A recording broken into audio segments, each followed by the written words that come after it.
Seja muito bem-vindo, Consulta ao Doutor está no ar e chegamos, é claro, no nosso horário marcado. Nosso bate-papo de hoje, a gente vai falar sobre dependência tecnológica. Olha, pessoal, eu acho que esse assunto vai render e muito. Aproveita, é claro, para te perguntar como anda a sua relação com o seu celular. Afinal de contas, nessa era digital que a gente vive, nós usamos o celular para interagir nas redes sociais, para checar e-mails, para trocar mensagens pelos aplicativos de mensagens instantâneas. E aí eu te pergunto, você consegue imaginar a sua vida sem este aparelhinho aqui? Consegue? E vou além, viu, minha gente? Porque, afinal de contas, essa nossa relação com o celular, que exige mais de nós a cada dia que passa, ele se torna mais parte do nosso corpo. O Consulta ao Doutor alerta, gente, o uso em excesso desse dispositivo pode sim trazer problemas para a sua saúde, para a nossa saúde. Se você conhece alguém a quem esse tema possa interessar, não esqueça de encaminhar o nosso link. Nós estamos em transmissão ao vivo através do nosso site www.hittv.com.br.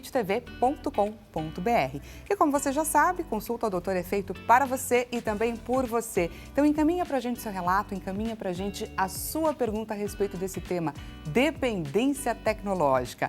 Envie para o nosso WhatsApp, 0 operadora 11 3337 5886. E temos, inclusive, gente, enquete acontecendo aonde? No nosso Instagram, na nossa rede social. Por favor, diretor, coloca pra gente a nossa enquete na tela.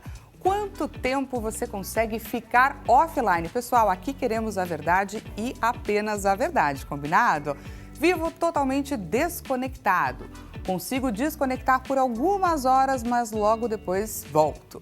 Fico desconectado só quando é obrigatório. Ou você vem e assume aqui pra gente que você vive sim constantemente online. Entra lá, gente, participa, por favor, da nossa enquete. Afinal de contas, o objetivo desse programa é, acima de tudo, fazer a gente se autoavaliar, combinado? Vamos então entender como que está a nossa relação e se a gente precisa mudar aí alguma coisa no nosso comportamento que pode vir a ser algo que não seja, obviamente, uma coisa boa pra gente, combinado? Apresento então a vocês pra gente começar a falar sobre esse assunto o psicólogo e professor de psicologia da Fundação Santo André, Tony Eli Cunha. Seja muito bem-vindo, professor.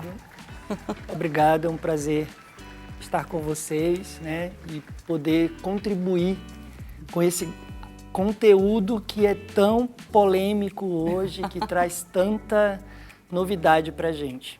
Polêmico e necessário, afinal de contas, como eu disse, acho que é importante a gente, neste momento, aproveitar as informações para a gente se autoavaliar como anda a nossa relação com o celular, com o uso das telas. E eu quero trazer aqui um ponto de partida, gente, com base nos dados do relatório digital de 2024. Você vai ficar chocado. Apontam o Brasil como o segundo país mais conectado do mundo. Vamos dar uma olhada nesse ranking, gente. Para você ter uma ideia, a gente fica atrás apenas, a gente só perde para a África do Sul. Daqui a pouquinho, esse nosso ranking vai entrar aqui na tela. Isso! Olha só, como você pode ver, perdemos apenas para a África do Sul. Nós, brasileiros, passamos em média 9 horas e 13 minutinhos conectados por dia. Isso, gente, é muito tempo, principalmente se a gente leva em consideração que a gente passa, em média, 16 horas acordados. E então, a partir dessa média de 16 horas acordados, pegamos 9 horas e 13 minutinhos dessas 16 horas e estamos o quê? Conectados, ou seja, mais da metade do nosso dia estamos em frente a uma tela. Professor, nos diga o que esses dados revelam sobre nós brasileiros. Então, os dados são bastante interessantes, né? Mas a gente precisa pensar vários contextos que revelam o dado. Um deles é que hoje o celular é uma ferramenta em que a gente não consegue mais trabalhar sem ela, né? Ela otimiza o nosso tempo, ela otimiza o nosso trabalho, ela traz uma série de informações, né? O que pode ser preocupante dessas 9 horas é quando a gente não consegue regular esse tempo, né? Então, como está dividida essas 9 horas? Né? Então, será que eu estou direto diante da tela às 9 horas? E quais atividades eu estou exercendo ali diante da tela? Né? Porque a gente pode estar conectado, a gente pode estar online e não estar interagindo. Sim. Então, esse é um outro aspecto, né? Perfeito. Afinal de contas, as redes sociais, elas não têm só a função de entretenimento, de bate-papo, de interação com outras pessoas. Muitas pessoas usam as redes sociais, usam os aparelhos, as telas, enfim, para trabalhar. E aí a gente também traz aqui, é claro, a importância. O objetivo desse programa hoje não é a gente polemizar e só trazer o lado negativo, não. Mas é a gente chamar a atenção para a forma de uso, e isso que o doutor falou também é muito importante como ponto de partida, né? Quanto tempo e o que a gente faz dessa entrega que a gente tem para os nossos aparelhos celulares. Na segunda tela que a gente preparou, esse mesmo relatório, ele traz para a gente, olha só, a porcentagem com relação às faixas etárias. Por favor, diretor, coloca para a gente, só para a gente dar uma olhada. Nesse relatório, olha que interessante, um bebê, uma criança de 0 a 4 anos, 6,3% tem acesso, faz uso. A gente está falando aí, eu friso novamente, uma faixa etária aí de 0 a 4 anos de idade. Logo em seguida, temos aí uma mensuração de 5 a 12 anos de idade, 10,8%. E quando a gente compara com 35 a 44 anos, a porcentagem é de 15,8%, ou seja, a gente tem aí uma diferença de 5%. Queria, doutor, que você comentasse também para a gente um pouquinho sobre esse consumo da população por faixa etária. Então, ela entra nessa mesma dimensão de preocupante em função de quanto tempo se precisa gastar com isso em cada idade. Uhum. Então, se a gente for pensar numa criança usando por muito tempo um celular e deixando as outras atividades que são tão essenciais ao desenvolvimento, à vida delas, relações afetivas, e ela interage apenas com o celular, então 6% ali é muito alto, né? É muita coisa. É preocupante, né? Por um outro lado, a gente vê uma geração que já nasce dentro desse contexto, né? Que, se duvidar, foi de um parto feito por um robô. Olha só que então, a gente está vivendo dentro de uma sociedade automatizada, que está dentro da tecnologia. Uhum. E eu sinto que há momentos em que se vai para polos, e a gente está vivendo um polo agora. Eu penso que nós estamos vivendo e aprendendo a viver, a conviver com isso. A conviver com a tecnologia. Esse equilíbrio é o que nós estaremos buscando, do quanto que eu posso usar para que a gente possa estar... Eu não acho que a gente parta de um percentual para definir, nós precisamos usar tanto por cento. Uhum. Mas eu acho que um equilíbrio em que um contexto biopsicossocial da vida da pessoa irá definir como bem-estar ou não para ela. Por falar em definir o que é bem-estar, queria então entender o que é de fato chamado de dependência tecnológica. Boa. Então, o uso compulsivo da tecnologia digital, seja de smarts, tablets, computadores ou outros, o uso compulsivo, sem que a pessoa consiga ter controle próprio para dar-se limites, de dizer agora eu vou parar e tenho uma outra atividade, é que a gente vai chamar de dependência. Ou seja, ela não consegue administrar as interrupções que precisa para dar conta de outras atividades da vida diária. É uma pessoa que não consegue se desconectar. Não consegue. Se ela não consegue se desconectar, se ela não consegue fazer essas interrupções, há uma série de outras coisas no entorno acontecendo que vai dizer respeito à vida dela e que pode sim, aí sim, trazer muitos prejuízos negativos. Gostaria de trazer aqui para o nosso bate-papo um termo que não é muito conhecido de todo mundo, mas eu acho que é bacana a gente pontuar e entender o que é nomofobia. Então, poderíamos dizer que a nomofobia ela seria um momento mais agudo dessa dependência, um estágio mais avançado, em que o indivíduo ele sente medo de deixar esse aparelho. E esse medo vai dar a ele uma sensação de desprotegimento, de insegurança e pode sim aí trazer vários sintomas de um leque que atinge a saúde mental desse indivíduo, né? Uhum. Então, por exemplo, um medo exacerbado de deixar o celular poderia, numa determinada abordagem teórica, nos dar a entender que esse indivíduo atrelou essa vivência à sua própria existência. Olha só. E que o interrompimento disso dá a ele uma sensação de morte, né? Então, é como se a vida dele estivesse no celular. E se você for verificar, muitas pessoas relatam isso, né? O celular é a minha vida está toda ali, Sim. né? Sair para trabalhar e esquecer o celular em casa é praticamente, para muitas pessoas, é um motivo, sim, para voltar e justificar que chegou atrasado, enfim, né? Uma perda de tempo enorme pode ser justificada porque, não, eu preciso estar conectado ao meu celular. Sem ele eu não consigo trabalhar. Perfeito. E aí, doutor, eu queria entender, por exemplo, nesse caso de nomofobia, isso daí poderia ser um gatilho para crise de pânico, para depressão, para questões mais complicadas com relação à saúde mental? Isso seria, vamos dizer que seria um avanço, já é uma crise de pânico associada ao uso da tecnologia, né? Associada ao uso daquele aparelho que a pessoa mais utiliza, que pode ser o celular, o computador, o tablet, enfim, né? Então, ele seria o evento desencadeador, ou melhor dizendo, a ausência dele, né? Uhum. A privação desse aparelho seria o evento desencadeador dessa ansiedade e desse medo. Muito bacana. Doutor, quando a gente fala sobre essa relação com o uso do celular traz para a gente uma questão de liberdade, traz para a gente uma questão de interações. E aí eu queria entender qual que é seu ponto de vista quando a gente fala sobre crianças e adolescentes. Eles são mais impactados ou não necessariamente?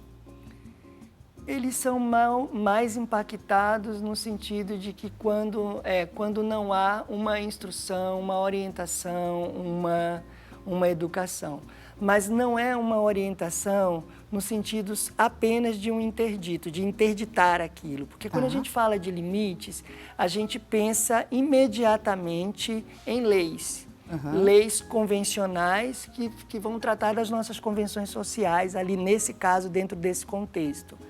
Mas a gente pensa que uma relação afetiva de orientação e de confiança, sobretudo no seio familiar, né? E daí a gente estende a família, né? Então, isso pode ter um êxito muito grande, né? Seria aquela reflexão e aquela conscientização de um uso consciente, um uso mais entendendo do contexto. Entender é entender tudo. Então, a gente precisa falar do que ele traz de bom e também do que ele traz de ruim. Qual porta que ele pode abrir para um prejuízo?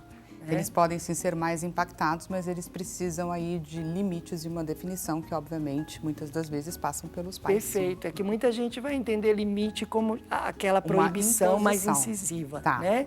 Então, essa imposição vai ter um momento que ela pode ser necessária. Vai ter momento que sim, mas o ideal é que se façam reflexões que possam conscientizar, educar esse indivíduo com esse aparelho, porque a gente não vai deixar de viver em sociedade sem esses instrumentos. Eles já fazem parte do nosso dia a dia e, enfim, com relação a isso não há mudança. Pessoal, por falar sobre essa questão de impor limites, eu vou trazer agora para o nosso bate-papo a polêmica sobre o uso de aparelhos celulares dentro das escolas. E para isso, eu acesso, é claro, o nosso bate-papo online.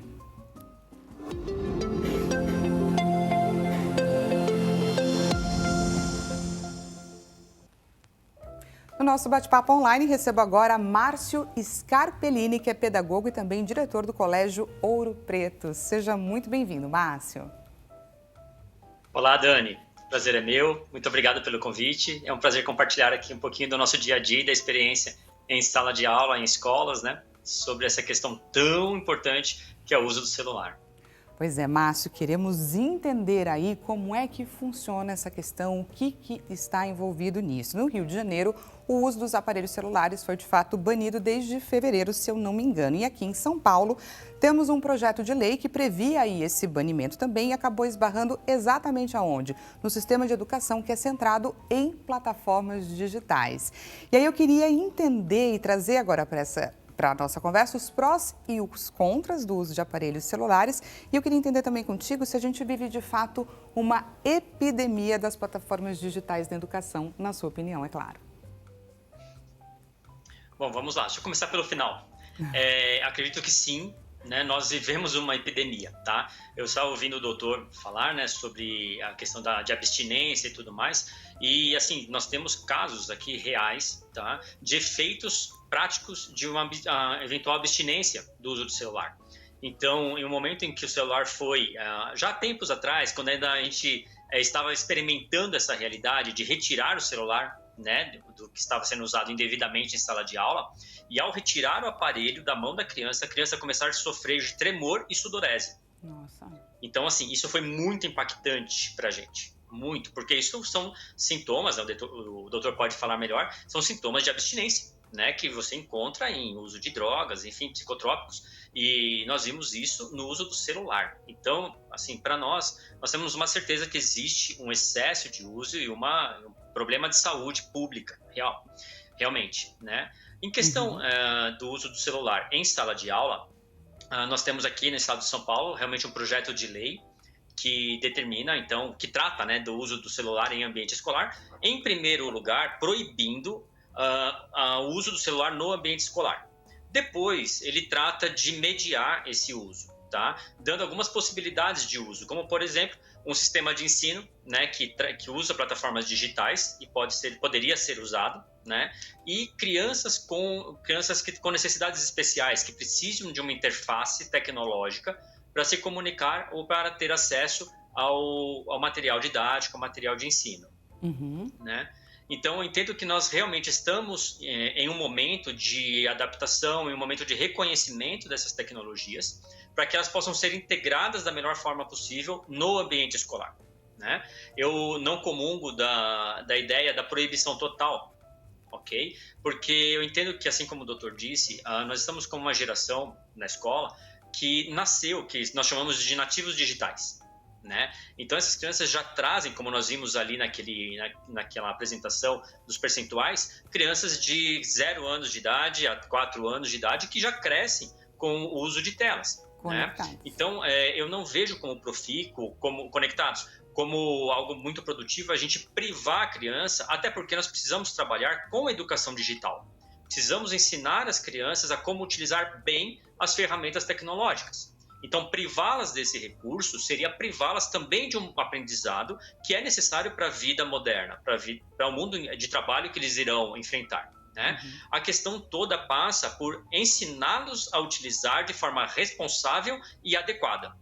Então, em sala de aula, nós damos essa orientação, né? Então, todo objeto, de uma caneta ao celular, se mal utilizado, ele pode ser uma arma.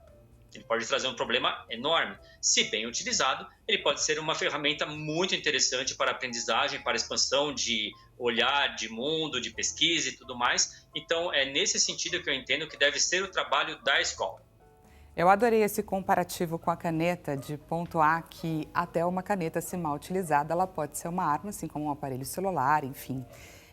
Professor, o movimento Desconecta, que ele é formado por famílias que defendem aí o banimento dos celulares, eles pontuam o seguinte, que os pais não devem entregar um aparelho celular para os seus filhos até os 14 anos de idade e que o uso das redes sociais só pode ser liberado a partir dos 16 anos. Como você está ali lidando diretamente, dia após dia, com os jovens, queria saber o que você acha desse posicionamento, quanto que uma criança de fato pode ter a responsabilidade de ter um aparelho como esse em mãos, se você concorda com esse posicionamento do movimento Desconecta. Eu acredito que toda solução drástica, ela não traz uma solução definitiva, né? Toda proposta drástica não traz uma solução definitiva e eficaz para uma problemática tão complexa como o uso da tecnologia, o uso de telas. Eu entendo que até os 14 anos nós temos aí um range, né, uma faixa etária muito distante para a gente dizer, olha, não vai acessar. E aí nós podemos ter realmente essa problemática que eu citei de deixar a criança alheia ao conhecimento que será muito importante no desenvolvimento dela. Eu vejo preocupação, por exemplo, em alguns vídeos de internet que a gente vê crianças de 1 aninho de idade que os pais tiraram o celular e a criança continua fazendo o movimento de arrastar para cima, sem o celular. Então você vê que aquela criança de 1 aninho já está com excesso de tela, né? Então o meu grande ponto é equilíbrio. Então nós vamos olhar para a criança e entender o grau de maturidade que aquela criança está. Da mesma forma que a gente não deixa um filho de 10 anos de idade dirigir um automóvel porque ele não está pronto para isso, precisamos mediar essa utilização de tecnologia. E aí a responsabilidade está nos pais. E eu vejo com preocupação a questão do proibir terminantemente, porque me parece meio que um lavar as mãos. Já que não sabemos lidar com isso, eu não quero impor a minha responsabilidade, o meu papel de pai para dar limites, então passa a régua e proíbe tudo. Eu não vejo particularmente como sendo uma decisão acertada, né? Eu entendo que os pais devem ter uma voz de comando e cumprirem o seu papel de pai e mãe, dizendo, filho, você tem aqui 1 hora para utilizar internet, celular, etc. Dessa forma, de uma forma responsável, com os aplicativos sendo monitorados, porque isso é mais importante até, ou tão importante quanto, o uso propriamente do aparelho, do device. Porque não adianta nada eu falar, olha, você tem meia hora e não supervisionar o acesso, né? O que aquela criança está acessando. Então é necessário ter tanto um cuidado com o tempo, quanto um cuidado com o acesso. Que tipo de acesso? E aí, falando das redes sociais, né, da proposta de ter a rede social só a partir dos 16 anos, isso, na realidade, é uma determinação legal, né? Até onde me consta, só é possível fazer uma assinatura de Instagram, ou, enfim, as redes sociais que utilizamos, a partir dos 16 anos. Então, se essa é a determinação legal, não há que se discutir, né? Deve se cumprir. Caso os pais queiram fazer isso, então existe uma forma legal de os pais criarem a conta e serem supervisores e responsáveis por essa conta, e aí sim supervisionarem a conta utilizada pela criança, pelo menor, né? Então eu acredito que a problemática toda ela é muito anterior à tecnologia. Ela trata do papel do pai, ela trata do papel da mãe, ela trata de uma atenção em relação a todos os aspectos da criação de filhos e da educação, né, de filhos. Só fechando essa pergunta, eu fiz a relação entre a caneta e a internet. Se nós voltarmos lá na Grécia Antiga, Platão era contra a escrita, porque ele dizia que a escrita iria tirar o pensamento da mente. Então nós não podemos cair nesse mesmo erro de dizer, não, abole tudo porque não, isso não presta. Não, peraí, vamos aprender e trabalhar com responsabilidade as tecnologias que estão surgindo, já que não tem como fugir delas, né? Já que não tem como fugir delas, elas fazem parte da nossa realidade. Agradeço demais o nosso bate-papo. Aproveito para deixar a rede social. Márcio Scarpellini Vieira, você que gostou aqui do nosso bate-papo, não deixe de adicioná-lo, de mandar mensagem, qualquer questionamento. Agradeço demais sua participação aqui e gostaria de pedir para que você trouxesse aí um pensamento final, só para que você pudesse se despedir, é claro, dos nossos telespectadores. Claro, um prazer. Obrigado pelo convite, é um prazer poder contribuir aqui. E acredito que o maior pensamento é nós pensarmos para além de que mundo estamos deixando para os nossos filhos, mas pensarmos de quais filhos estamos deixando para o mundo. Nós precisamos ter um pensamento geracional de que nós precisamos deixar uma geração com legados dentro dela, não apenas com herança. Herança é aquilo que nós deixamos para os nossos filhos, legado é aquilo que nós deixamos nos nossos filhos. Então, precisamos pensar em qual legado, ou seja, quais informações, quais formações estamos deixando na geração que irá nos suceder.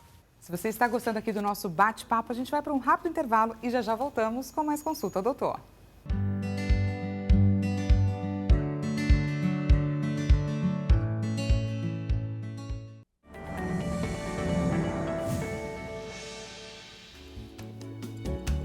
Seja bem-vindo mais uma vez, Consulta ao Doutor está de volta. Se você acaba de chegar nesse exato momento, nós estamos aqui batendo um papo interessantíssimo sobre dependência tecnológica. Pois é, estamos aí sendo obrigados a nos entender como é que está aí a nossa relação com esse aparelho celular, com as nossas redes sociais, com os nossos e-mails. Você se sente uma pessoa dependente? Se você conhece alguém a quem esse tema possa interessar, não esqueça de enviar o nosso link. Estamos em transmissão ao vivo pelo site www.hittv.com.br. Peço também para você enviar para a gente a sua contribuição. Traz para a gente, para o nosso bate-papo aqui, o seu relato ou a sua pergunta a respeito desse assunto para o 0 Operadora 11 3337 5886. E temos, gente, já que o tema é sobre isso, nós temos enquete também acontecendo na nossa rede social, no @Consulta ao Doutor. Por favor, diretor, enquete na nossa tela. Quanto tempo você consegue ficar offline? E aqui, gente, eu estou pedindo a sua verdade, apenas a sua verdade, combinado? Vivo totalmente desconectado, consigo desconectar por algumas horas, mas logo depois eu volto. Fico desconectado só quando é de fato obrigatório ou vivo constantemente online. Entra lá e traz pra gente a sua contribuição. Estamos aqui batendo um papo, gente, com o psicólogo e professor de psicologia da Fundação Santo André, Tony Cunha. Muito obrigada pela sua presença aqui mais uma vez com a gente. Eu que agradeço, né? É sempre um prazer.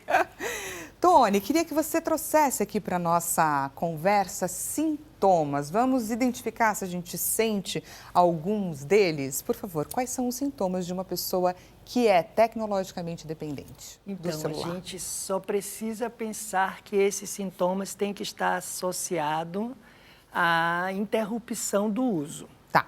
Então, se eu vou interromper o uso e existe uma irritabilidade, se durante o uso há uma perca de produtividade, se perde, por exemplo, as atividades da vida diária, se está deixando de comer, se está deixando de dormir adequadamente, em função do celular, por exemplo, né? De trabalhar, de produzir de maneira geral na vida, né?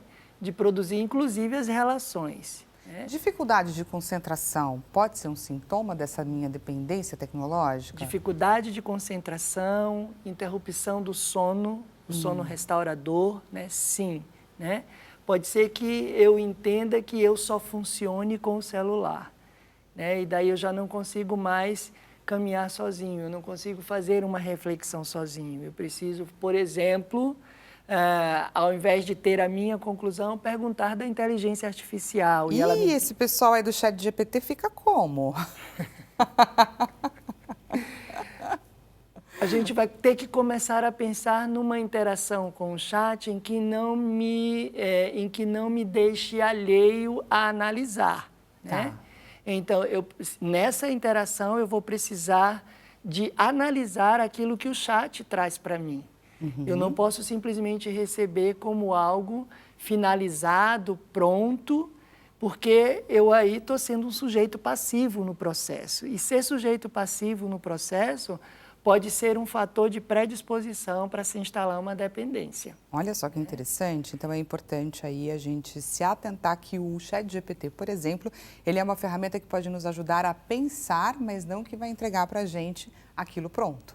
Isso a gente pode usar um exemplo. Imagina alguém que tem uma tarefa escolar, né? Vamos falar de escola, né? Vamos falar de escola, que é muito importante. Isso. Imagina alguém que tem uma tarefa escolar, que precisa desempenhar essa tarefa, que precisa fazer uma redação, né? E que daí o seu único trabalho dentro dessa redação vai ser informar ao chat o que ele precisa escrever. E o chat traz essa redação pronta, e essa redação a gente sabe que é de bancos e arquivos passados, né, dentro do conteúdo, e essa pessoa que é responsável pela tarefa não analisa, não interage, não verifica esse conteúdo, ou seja, ela continua sem essa informação. Ela não aprende. Ela não aprende, ela não interagiu, ela não evoluiu em conhecimento a respeito do conteúdo que estava proposto para ela. E a tarefa de produzir era justamente para que ela desenvolvesse e evoluísse, para que ela tivesse no seu aparato um desenvolvimento desse conteúdo, né?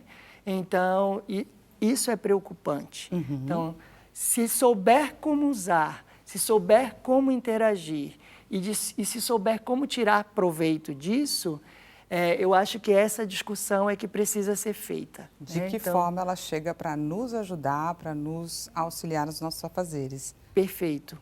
De que forma que a inteligência artificial pode contribuir com a evolução, o desenvolvimento do meu conhecimento e não de me deixar estagnado enquanto que eu tenho o produto já acabado ali, né? Eu preciso realmente fazer parte disso. Olha, tem um outro fator, se você me permite, que me preocupa, né? Que eu penso que é preocupante, que é tolir aquele processo criativo que traz uma sensação de sentido de vida para esse ser humano. Então, eu deixo de criar porque a inteligência artificial cria para mim. Né? Eu penso que esse é um fator também que a gente deva estar discutindo daqui para frente. Né? Então, quem vai ser esse ser humano quando eu entrego para essa inteligência artificial esse processo criador que a gente faz tão maravilhosamente bem quando se dedica, né? E olha que bacana, então eu já pesquei aqui alguns prejuízos. A gente tem aí a perda do conhecimento, certo? A gente tem também essa questão de perder a criatividade ou não desenvolvê-la tanto. Queria entender quais outros prejuízos que a gente pode elencar dessa dependência tecnológica. A gente pode ter desde esses prejuízos que aparentemente não são graves, há prejuízos físicos, e aí a gente cita os mentais e das relações sociais, né? Então, de todas essas ordens de dimensão humana, tão necessárias para a evolução. Então, a gente pode ter prejuízos, por exemplo, em relação ao físico. A gente pode ter problemas de sono, a gente pode ter prejuízos emocionais, a gente pode evoluir em transtornos, né? Então, a gente pode evoluir para uma depressão. A preocupação, por exemplo, em se retirar abruptamente alguém que está vivendo um processo de dependência é que automaticamente eu retiro o instrumento que me dá uma sensação de prazer de estar vivendo. Então, eu automaticamente vou para um outro polo, que é o da depressão. Então, a gente tem que ter todo um cuidado de avaliar cada contexto, e cada contexto ele é muito singular. Eu me preocupo muito, eu tenho muito cuidado com generalizações, né? Sim, porque cada contexto singular é um sentido e uma história de vida, ele tem um processo naquela evolução para a gente poder interferir ou intervir ali naquele processo. Então, os prejuízos eles vão ser vários, né? A estagnação da vida diária, alguns processos que podem se tornar orgânicos, né? E outros processos também de trazer reforços, muitas vezes, para transtornos que já estão ali predispostos e que podem desenvolver a partir dali, né? Então, é complexo. É muito complexo e eu gostaria de trazer agora, gente, um vídeo que é muito bacana de um papai que filmou. É muito interessante a interação dele com os filhos, com o aparelho celular e sem o aparelho celular. E vocês vão ver que essa diferença, gente, é imensa. Por favor, diretor, roda pra gente o vídeo do papai com os seus filhos.